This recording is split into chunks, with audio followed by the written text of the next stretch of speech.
Ang problema dito, ako, Mr. President, Ma'am Lisa Araneta Marcos, hindi ninyo ako kalaban. Wala akong sinasabi ng masama. Hindi lang ako makakampanya noon. Alam mo, iniiwasan ko ito. Itong panahon na ito talaga ang iniwasan ko kasi mapipilitan ako ngayon magsalita laban. Huwag mong sisihin ang ibang tao kasi sarili mong utak at katawan yan. Nung ako'y mayor, pinakitaan ako ng evidence ng PDEA. Doon sa listahan, nandoon yung pangalan mo. Ayaw kong sabihin yan kasi magkaibigan tayo. Kung hindi magkaibigan, magkakilala. Ikaw pumapasok kayo ng alanganin. No, Mr. President, pinilit ninyo kami. Ayan. Kayo yung sa Bisaya, kinikitoy mo yung Pilipino. You are testing the waters, not even. You are, pushing to the limits ang pasensya ng Pilipino. Yan na. Wag mong gawin yan. Lahat, tingnan ninyo yung mga bahay noon ng mga congressman at tingnan ninyo ngayon kung ano kayaman sila, lalo na yung mga bahay nila sa Maynila. Pera namin yun. Pero wala kayong masabi sa akin. Alam mo bakit diretsano ko magsalita? Ninipahat wala ako. Paglabas ko sa Malacanang, lipad ako dito. Pumunta ako sa bahay ko para mag-retire. Ayaw ko sanang bumalik. Yeah. Ayaw ko na. Matanda na ako. Putang ina, napapandol lang ako dyan Kaya lang, marami akong ngayong presidente na bangag natin ang presidente. Yun. Ay, hari. Kayong mga military, alam ninyo yan. Lalo na yung nasa Malacanang. Alam ninyo. The Armed Forces of the Philippines, alam ninyo, may drug addict tayo na presidente, putang inang yan. Yeah. Ang assemblyman o congressman niya si Sandro, tapos ipasok nila sa assembly, gawain nilang prime minister. Yan nga ang sakit ng Pilipino. You want to perpetuate yourself in power at the expense ng buhay ng bayan. Mabuti sana kung bright kayo. Kung drug addict ka lang naman at may asawa kang hungry for power, tapos may isa itong taga Leyte, gusto siyang mag-prime minister at gawin niya itong bongbong, diyan ka lang, ako ang bahala. Ceremonial president ka na lang. Ako na ang magpatakbo ng bayan sa parliament. Yan ang plano nila. Na huwag mong gawin yan. Huwag mong gawin yan. Huwag mong ituloy yan. Kaya magkagulo. Pag hindi namin napilitan kayo sa mga rallies, sa aming mga boses, ang sentimento namin, ako'y sinasabi ko sa military, nag-hemorrhage ang bayan gastos dito ng gastos doon. Tapos kung mag-speech, ang pinag-usapan ang putang inang pobreng Pilipino. Gastos dito, gastos doon. Mga military, maawa kayo sa bayan. Pag hindi namin kaya, gawin na ninyo. Gawin ninyo, kawawa ang Pilipino. Yan na. Yan na.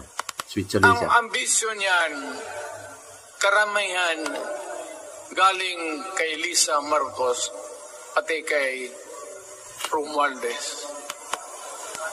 Bongbong bangag yan. Yan na. Nabisto ka na ngayon. Nabisto na. That's why sinasabi ko na sa inyo ngayon, si Bongbong Marcos bangag noon, ngayong presidente na, bangag natin ang presidente. Yun. Ay, hari. Kayong mga military, alam ninyo yan. Lalo na yung nasa Malacanang. Alam ninyo. The Armed Forces of the Philippines, alam ninyo, may drug addict tayo na presidente. Putang inang yan. Yan. Ayun na. Ayun ang, bakit ako nagkaroon ng kaso ng ICC? Sabi nila, pinapagpatay ko raw yung mga drug user at drug addict. Mabutit na lang, wala na ako sa pwesto. Baka kasali ka pa. No, kayong prinsipyo, bukang pera kayo lahat. Yun. Yan ang totoo. Kaya gusto ko, pag nagka-letse-letse nga pumasok ang military, palitan ninyo lahat. Aristuhin ninyo. Yun. Kasi nagsasayang ng pera at yung ginagastos nila is a fraud, swindling ang ginawa nila. You must account for the wasted money, for the money that you bought the signature of a Filipino. Bribery.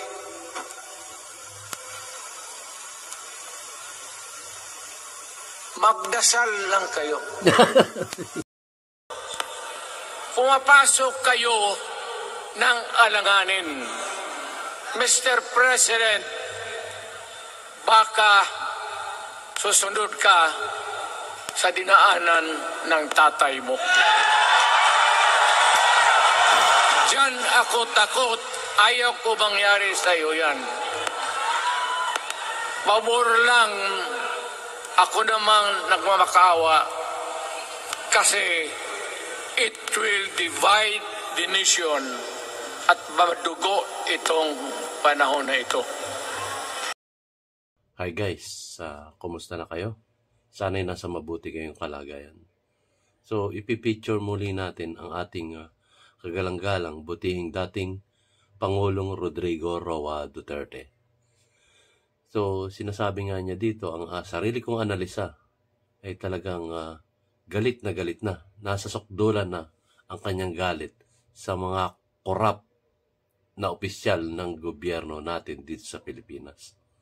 So, marami siyang sinabi rito na patungkol sa kumbaga yung mga sinasabing pirma-pirma at magiging Prime Minister at lahat ng gusto mo yung maging Prime Minister at yung mga dating kongresista ay magiging assemblyman.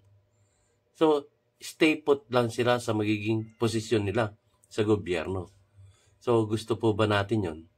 Magkakaroon ng isang kumbaga Prime Minister at lahat ng kanyang mga kongresista ay magiging assemblyman dito sa ating bansang Pilipinas.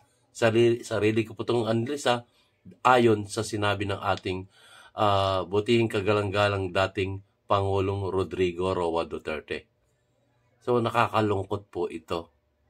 Kawawa na ang bansang Pilipinas. So, nasa sa inyo na yan. Kung tuloy pa rin kayo sa pagpirma nyo, yun ang gusto nyo, nasa sa inyo na po yun. Pero may paalala ang ating dating Pangulong Rodrigo Roa Duterte na yun ang mangyayari. Read between the lips. Sa ibang hindi nakakaintindi po, sorry po, yun po ang kanyang pinatutukoy dito ayon sa akin sariling pagsusuri sa kanyang video na pinalabas. So, yun po, nakakalungkot nga. So, ito nga na po natin ang ating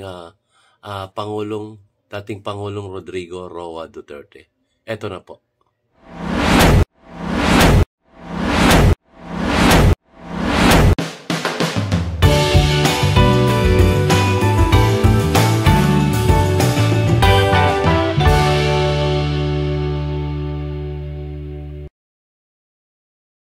Ito mga congressman,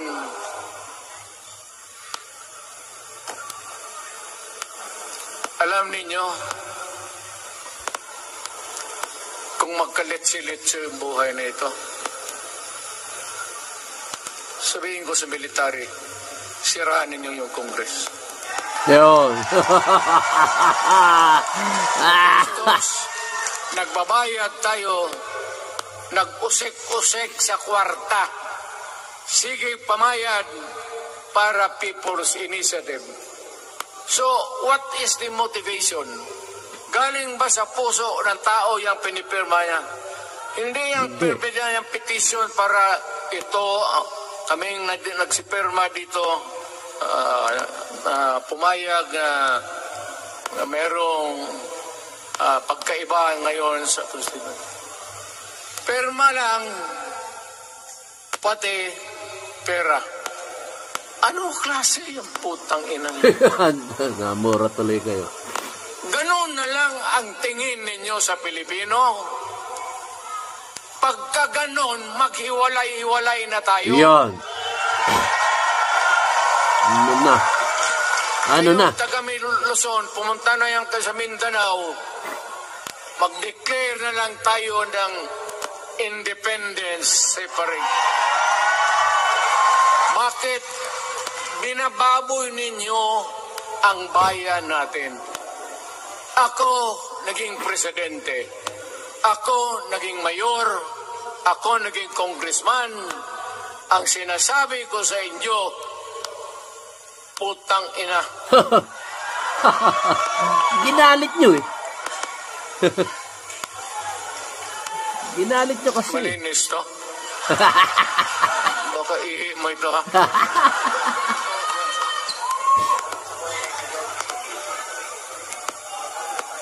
Nakaubos talaga ng laway itong... Nakapag-joke pa rin si dating Pangulong Rodrigo Roa Duterte. Tingnan nyo. Pero seryoso siya. What do you expect the national government, particularly ang Malacanang, anong gusto ninyong response? Niwala kayong mga seminar na ganon. You never educated the Filipino people. You want the Filipino to remain ignorant. Kaya nga. Para you can do what you want with the country. Yan ang totoo. Kasi ginagago ninyo para walang alam ang taong bayan. Well,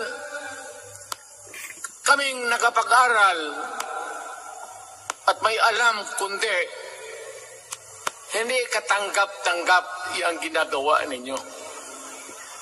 Sa umpisa pa lang, binibili na ninyo yung signature ng Pilipino. Yun ba ang People's Initiative?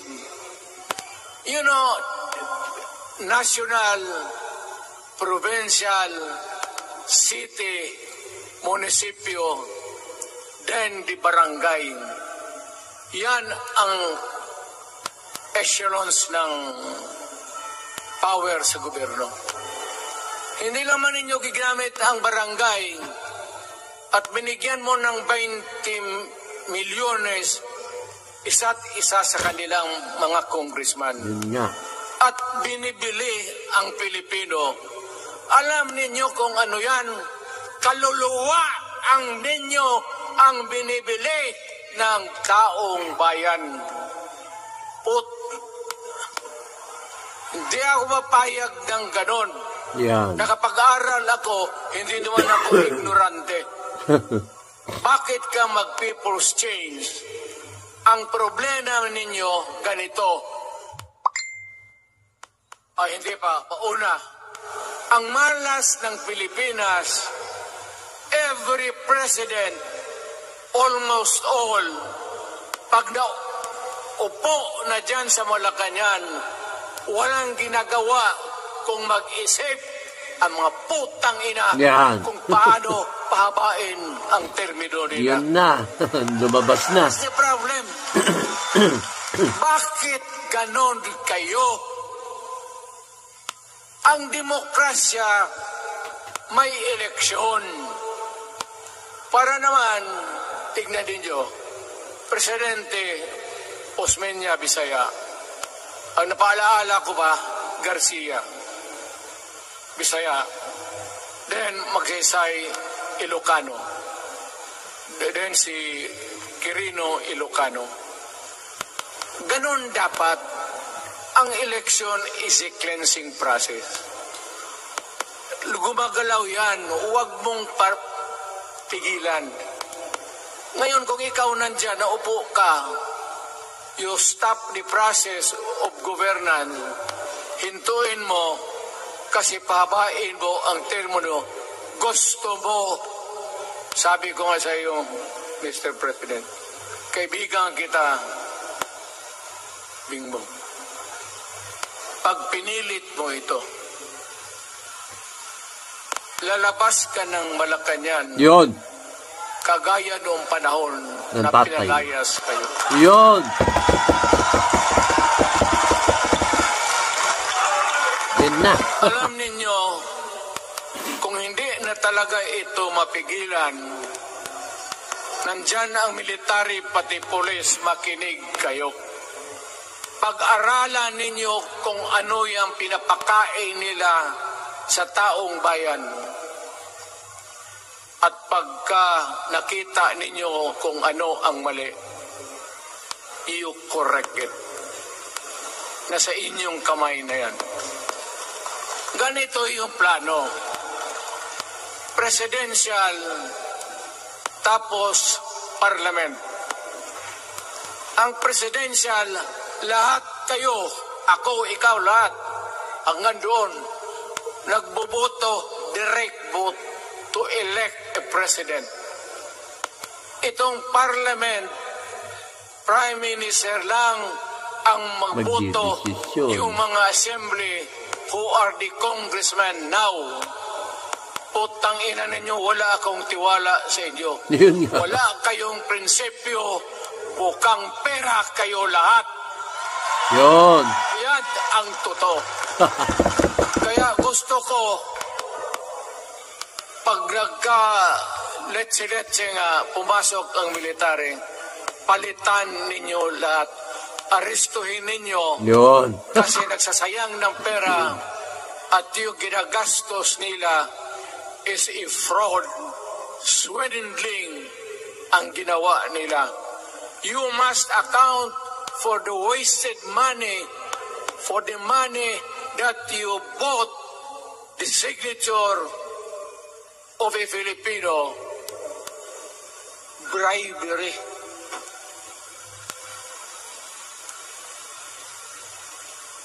Magdasal lang kayo. If by the grace of God, mabalik ako,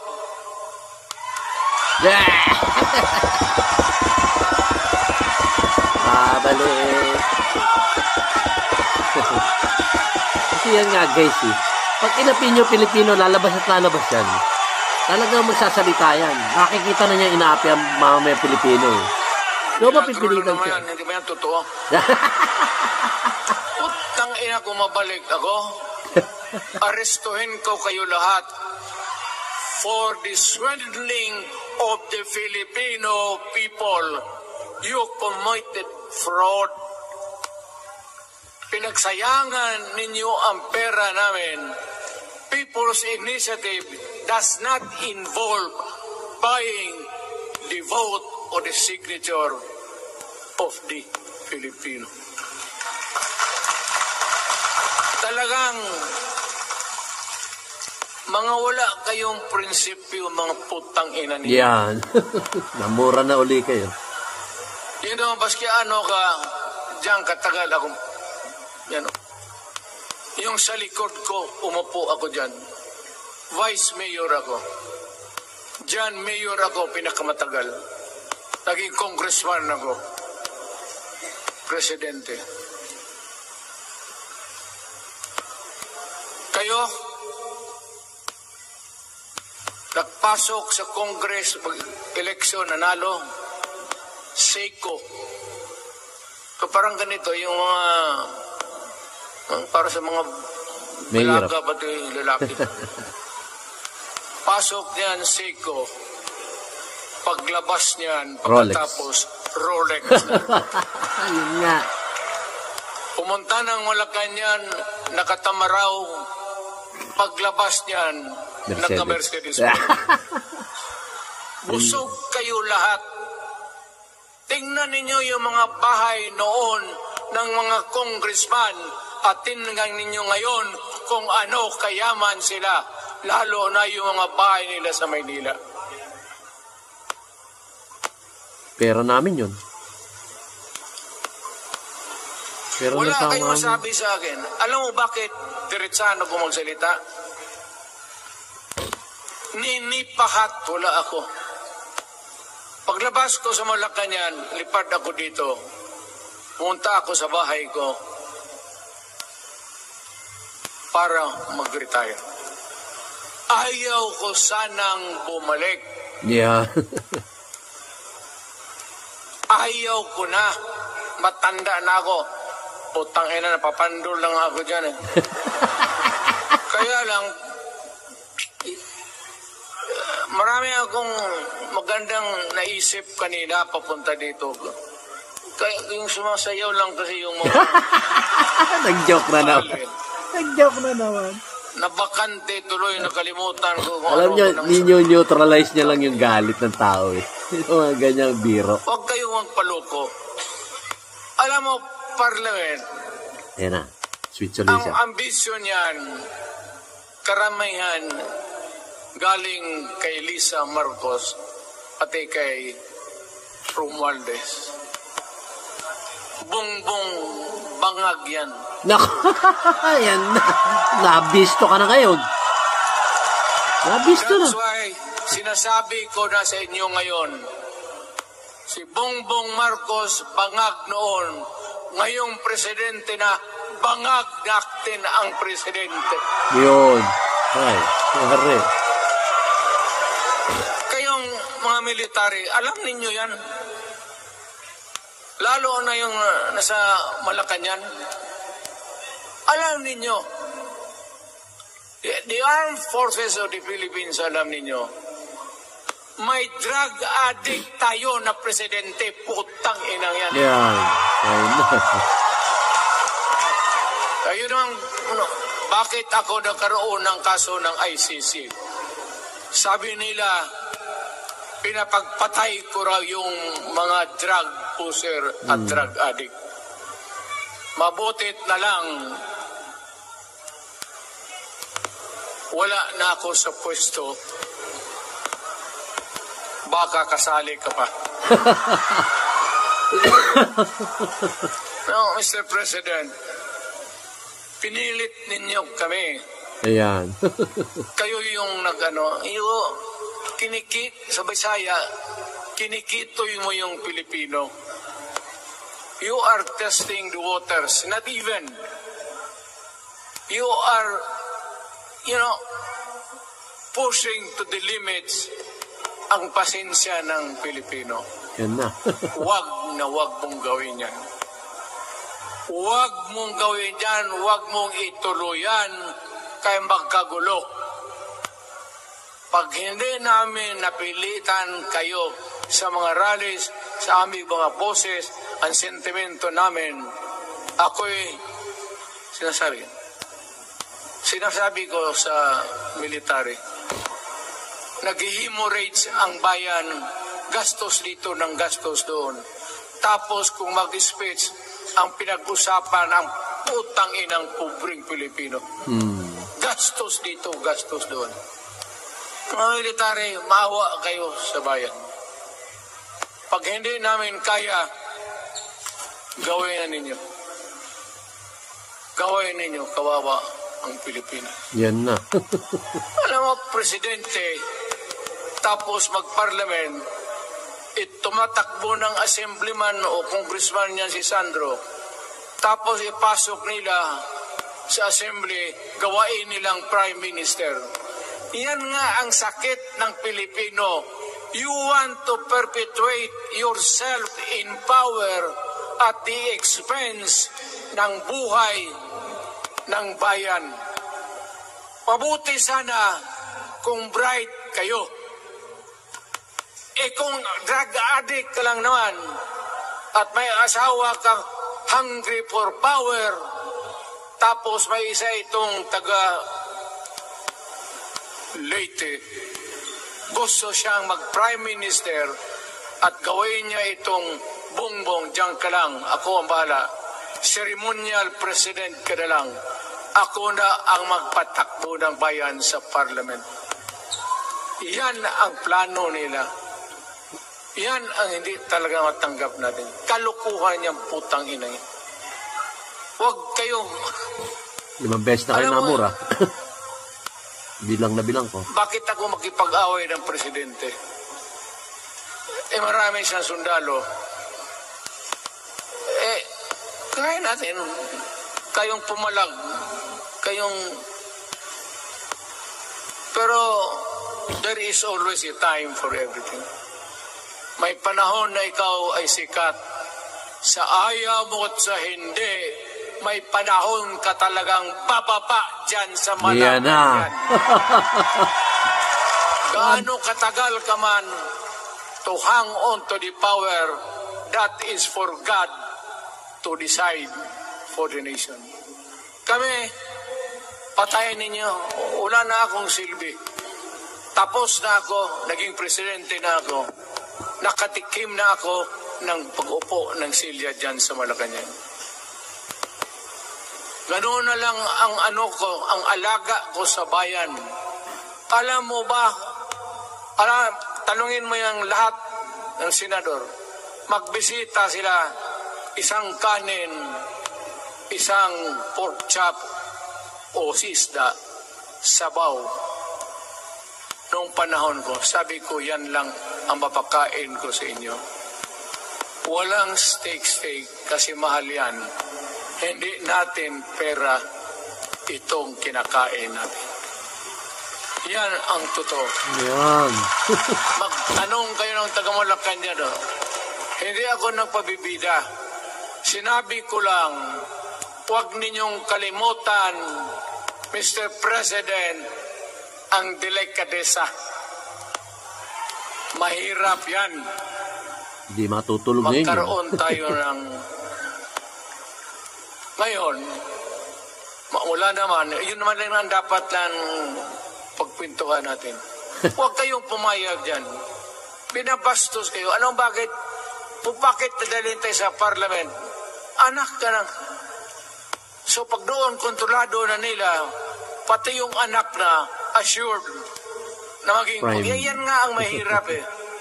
Lahat na maging presidente, ang pamilya nila, walang inisip kung hindi paano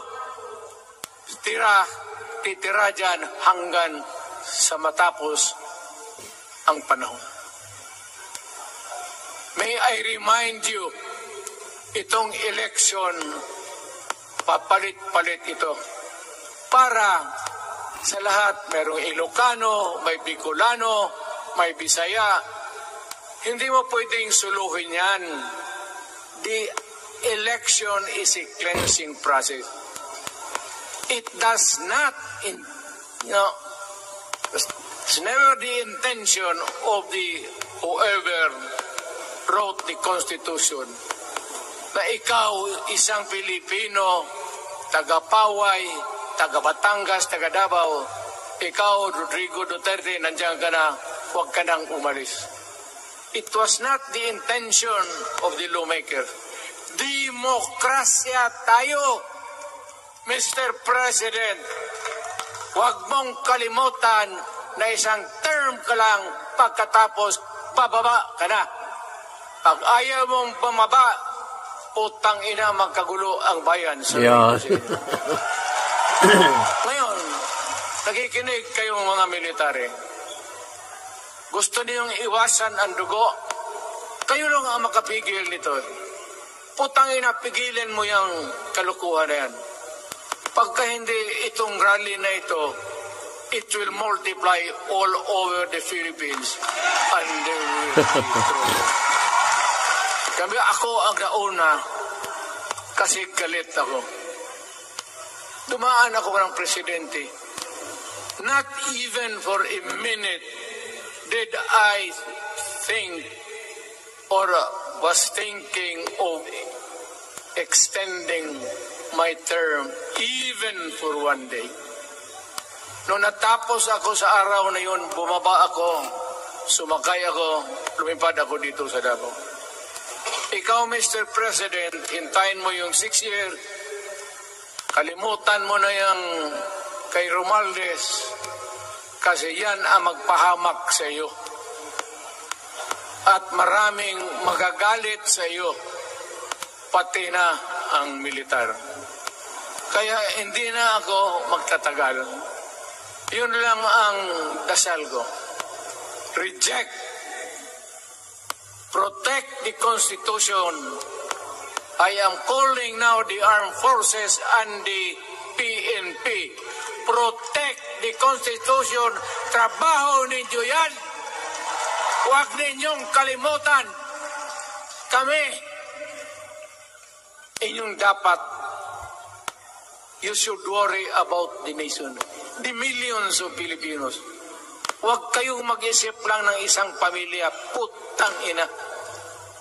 Ilagay ninyo sa utak ninyo yan. Bahala kayo. Balang araw, magsisihan. Pero kasi umuulan naman, hindi ulan. Wala raw ulan. Tuloy. Shower lang yan doon sa Malacanang. Ginagawa nila pasirit doon. Tuloy. Wala naman rin akong masabi. Kasi hindi ba nito eleksyon? Nakafocus lang ako sa People's Initiative and the way that they are handling the process of the People's Initiative. Ang nangyayari ngayon, hindi yan People's Initiative, kung hindi buying the people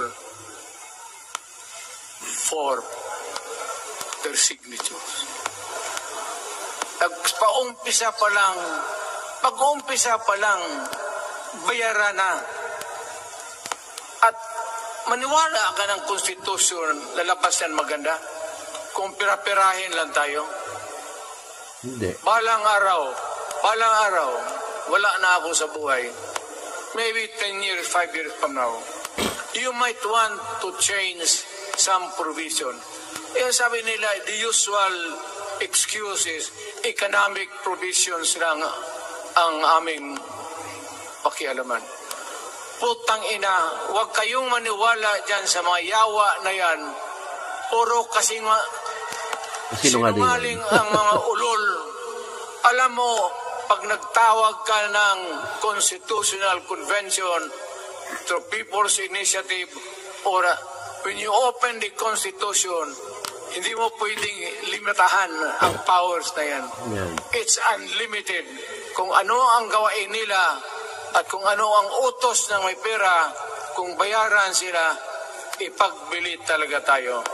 Ipauhanin na lang ako, naging ako ng may mga congressman dito. Ito yung matitino. Nandito si Sino yan? Congressman Alvarez. Oo, talaga. Pumunta talaga siya. Hindi mo kasi niya ako hinayaya. Pupunta sana ako ng Tagum. Para lang ako galit talaga. Bakit po putang ina? Ayan, nagiging. Bakit? Bisaya pa makumutan ko na imong naong. Magharap ka sa akin, ganoon ko yung mukha mo. Kinamos. Bakit? Bakit bigyan mong problema ang Pilipino? Ano ang kasalanan ng Pilipino at gumagastos kayo, binibili milyon ng milyon, kayong mga congressman, utang ina-estapa yan, swindling yan. Kaya sabi ko, by a stroke of fate, nabalik ako dyan sa Malacanang, kayong lahat, kagaya ng Marcelo, ng tatay mo, Bongbong, kayong lahat, congressman, nandoon kayo sa krami. Ipasok kayo ng 2 taon para leksyon ninyo. Yan, alam na. Alam na. Hindi maleksyon na kalukuhan ninyo. Wala. Hindi pa nga naayos ang kati. Ano bang, what's wrong with the Constitution? Tell me. Kung hindi yung inyong ambisyon. The real purpose itong constitutional changes sa People's Initiative is really to perpetuate those who are in power. Yan na lang ang ganyan ninyo. Marami akong sabihin, maybe kung patayin nila ako, hindi naman. tukil yung aeroplano, wala na tayong magawa. Ang ngayon kung sino, alam mo na kung sino, yung sa Malacanang, yun ang aristuhin ninyo. Sila nag-umpisa ng kaguluhan ito. Ladies and gentlemen, I am very thankful na nandito kayo, mga Tagalog, Bisaya, at taga-Maynila. And I hope that we will continue to love our country. Magbigay sila na pera, tanggapin ninyo, pera ninyo yan. Oo. Tax namin yun eh. Hindi ba ninyo na sa isip ninyo? Bigyan kayo ng 1,000, 100, tanggapin mo, pera ninyo yan. Tama. Pati yung sa bulsa nila, kinakain nila, at pinagbili ng bahay kung saan-saan, pera ninyo. Yung paaral ng mga anak. So, make sure na bago kayo lumabas sila naman sa mundong ito, pag may panahon lahat, mamatay tayo. Mag-iwan kayo ng isang prinsipyo. Sabi ninyo sa mga anak ninyo, tinanggap ko yung pera kasi pera natin ito, ibili natin pagkain. Pero yung prinsipyo natin, huwag natin ipagbili. Yes. Yan ang iiwan mo sa mundong ito. Yun. Para sa mga anak ninyo. Tama. At yan ang dadalhin mo sa langit. Yeah. Pagka sinabi ni San Pedro, anong nagawa mo? May ginawa ako para sa bayan. Tapos magsabi si San Pedro, ano pa? Yung mga ibang bagay na ginawa mo, mga kasalanan, mga kabit, gano'n. Yeah. Sabihin mo kay San Pedro, nandito ako sa langit para makipag-isa sa Diyos. Pag hindi ka tumahimik, yung manok mo, kawakan ko, ilambos ko yan sa ulo mo. Putang ina ka. Buksan mo yung puwertahan at papasok tayo, magkita-kita tayo sa langit. Lahat kayong hindi nabili, sigurado ako, langit kayo. Yes. So, kaya pasing anong kasalanan nyo, okay na yan. May guarantee na kayo yung passes. Mahalaga yan as a matter of Principles. prinsipyo sa tao. Maraming salamat. Yes. Maraming salamat, Pangulo. Yan. Diba?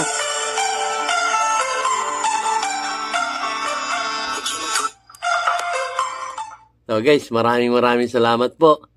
At napakatindi talaga ng mga sinambit ng ating Pangulong Rodrigo Roa Duterte. At talaga namang matibay ang kanyang, matigas ang kanyang mga sinambit dito sa kanyang rally, prayer rally dito sa Davao. Nakita nyo na, sinabayan nila yung kay BBM. Narinig ko na nga rin yun kaya hindi ko na rin inantay siya kasi alam ko na yung paulit-ulit lang yung sasabihin niya. Tapos ang speech niya binabasa Tapos Tagalog, English, maraming English. So yun, antigas talaga, di ba guys? Napakatindi. Sarap ulit-ulitin yung mga sinambit niya rito. Ay, makakapahinga ako ng maayos ngayon. Kahit na pagod ako, galing ako ng kick-off rally ng mga hakot ng mga government employee. Puro government employee yun. Talaga hinakot. Dami nga doon mga bus sa DILG. Nakita niya naman sa vlog ko Tapos talagang makikita mo yung mga tao doon. Talagang halos hindi nga nakikinig Meron nga doon, mga naka-earphone lang So, doon natin makikita yung talagang walang interest. Kahit na sila nasa gobyerno, pinatawag sila doon. At memo nga yun Siyempre, susunod sila. Pag inutos, sunod, punta ron. Kaya lang nakita nyo doon, kung kailan napunta, may mga naka-earphone, nagsa-sounds, hindi naman nakikinig doon sa harap. So, nagkukwentuhan, yun. Ang mga, lang doon, ang mga chiwariwap lang doon, yung mga nasa harap, yun yung taga-sigaw. Doon sa Quirino Grandstand. Diba? Nakita nyo naman So, nakakalungkot yung ginawang desisyon ng itong gobyerno. Na bakit nyo, na-vlog ko na yun Hindi ko na ulitin. Walang kwenta yung naging rally o tinagurian nilang bagong Pilipino, bagong mukha. Wala rin. Wala talaga. So ito nga, inihayag na ng ating butihing kagalang-galang dating Pangulong Rodrigo Roa Duterte. Nagdodroga. Siya nagsabi niyan. Nagdodroga talaga nasa list ng PIDEA na nagdodroga. Ayaw nga lang niya ilabas. Di ba? Nakakagulat to. Talagang ito ewan ko pag hindi pinik up to ng mga news, yung mga mainstream media. Maaabangan ko to. O dapat nga kanina naka-frontline na yan sa kanilang news Di ating alam. Ay, nako, kawawa. Kawawa talaga. Sinasabi ko na nga, ayaw nyo pa kasi magbago, di ba? May pagkakataon pa, kagaya ng mga sinasabi kong vlog. May pagkakataon pa na kayo magbago, pero tinuloy-tuloy nyo. Dinagdagan nyo pa ng rally na ganyan. Magkano ginastos? Bumabaha ng pagkain doon?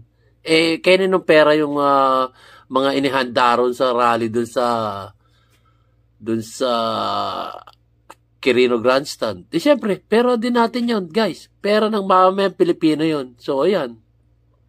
Dinagdagan niya pa nung ganong paggastos. Sabi nga ng ating dating Pangulong Rodrigo Roa Duterte, gastos ka ng gastos. Bigay ka pa ng 200 milyon bawat kongresista para isulong yung PI na yan. PI talaga yan. PI. Yung People's Initiative na yan. 200 milyon. Yun po guys, so natapos na tayo sa ating video patungkol dun sa mga sinasambit ng ating kagalang-galang butihing dating Presidente Rodrigo Roa Duterte. So, nasa inyo na ang pagpapasya. Nanawagan na siya sa mga military, nanawagan na siya sa taong bayan, at kayo ang boses ng Pilipinas. Bawat isang tao dito sa ating bansang Pilipinas ay boses ng pangkalahatan. So maraming salamat po sa panonood ng aking mamunting video sa DIY KKB Informative. At sinasabi ni DIY KKB Informative, lagi-lagi ko po sinasabi ito, ay nagsimula na ang simula at inaantay na lang ang wakas. Hanggang dito lang po. Thank you very much. See you on my next vlog, guys.